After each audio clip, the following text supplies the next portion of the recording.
Once a mother pig who had three little pigs. As the little pigs grew up, they needed more food than the mother could find for them, so she sent them out into the world to seek their fortunes.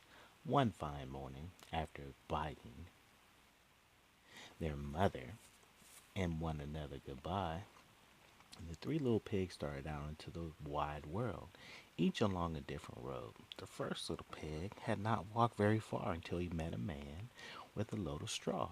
"Please, sir," said the first little pig, "will you give me that straw with which to build a house?" This the man did, and the first little pig built a house with the load of straw. He was scarcely settled in his house when the wolf came along and knocked at the door and said, little pig, let me come in." To which the first pig replied, "Not by the hair of my chinny chin chin. If you don't let me in," said the wolf, "I'll huff and I'll puff and I'll blow your house in." But the first little pig would not. So the wolf huffed and he puffed and he blew the house in, and he ate up the first little pig. Now the second little pig walked along the road he had taken until he met a man with a load of sticks. "Please, sir," said the second pig, "will you give me that load of sticks with which to build a house?" This the man did, and the second little pig built a house with the load of sticks. He too was scarcely settled in the house when the wolf came along and knocked at the door and said, little pig, let me come in." To which the second little pig replied, "Not by the hair of my chinny chin chin. If you don't let me in," said the wolf, "I'll huff and I'll puff and I'll blow your house in." But the second little pig would not. So the wolf huffed and he puffed and he blew the house in, and he ate up the second little pig. The third little pig walked down the third road until he met a man with a load of bricks. "Please, sir," said the third little pig, "will you give me those bricks with which to build a house?" This the man did, and the third little pig built a house with a load of bricks. He, like his brothers, was scarce settled in his house when the wolf came along, to which the third little pig replied, "Not by the hair of my chinny chin chin. If you don't let me in," said the wolf, "I'll huff and I'll puff and I'll blow your house in." But the third little pig would not. So the wolf huffed and he puffed and he huffed and he puffed and he huffed and he puffed, but he could not blow the house in. When he found that he could not blow the house in, he sat down to rest. After a long while, he said, "Little pig, I know where there is a nice field of turnips." "Where?" said the third little pig. "5 miles up the road in Farmer Smith's field. If you'll be ready tomorrow morning, I'll call for you and we can go together." "Very well," said the third little pig. "What time do you intend to start?" "At 6 o'clock," answered the wolf. The next morning at 5 o'clock, the third little pig was up and on his way to the turnip field. Once there, he lost no time in gathering a big load of fine turnips.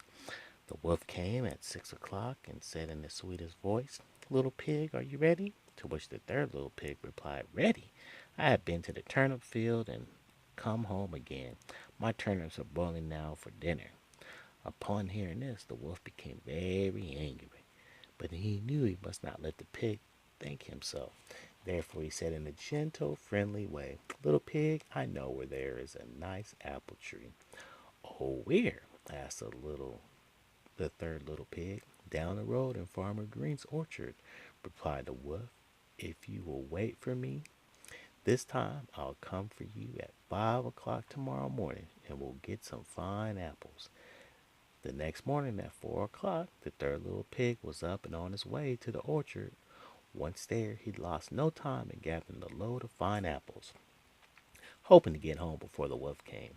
But the wolf arrived earlier than he had said, and so it was that just as the third little pig was about to climb down the apple tree, he saw the wolf at the foot of the tree, which, as you well may know, frightened him very much. "Little pig, what are you here before me?" exclaimed the wolf. "Are the apples good?" "Yes, very," said the third little pig. "I'll throw you one." Whereupon he threw the apple so far that while the wolf went to pick it up, the third little pig jumped down from the tree and ran all the way home. The next day the wolf came again and said, "Little pig, there's a fair in the village this afternoon. Will you go with me?" "Yes, indeed," replied the third little pig. "I'll be glad to go with you. What time shall you be ready to start?"